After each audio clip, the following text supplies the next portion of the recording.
হ্যাঁ, একটা জিনিস ভাইবা হাসি পায়।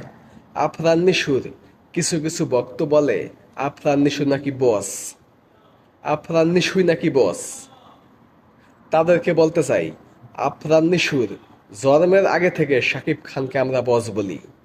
বস একজনেই, সেটা শাকিব খান। আফরান নিশু কিসের বস? আফরান নিশুর জন্মের আগে থেকে শাকিব খান বস। কিন্তু শাকিব খানকে শুধু বস বলি না আমরা। আমরা বস, ভাইজান, মেগাস্টার, কিং খান, অনেক কিছু বলি। বস একজনেই, সেটা শাকিব খান। আফরান নিশু কিসের বস? নাটক করে। নাটকের একজন অভিনেতা কখনো বস হতে পারে না। জাস্ট একজন আর্টিস্ট, শেষ।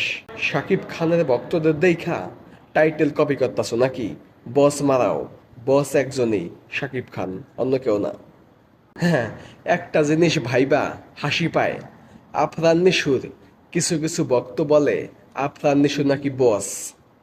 আফরান নিশুই নাকি বস। তাদেরকে বলতে চাই, আফরান নিশুর জন্মের আগে থেকে শাকিব খানকে আমরা বস বলি। বস একজনেই, সেটা শাকিব খান।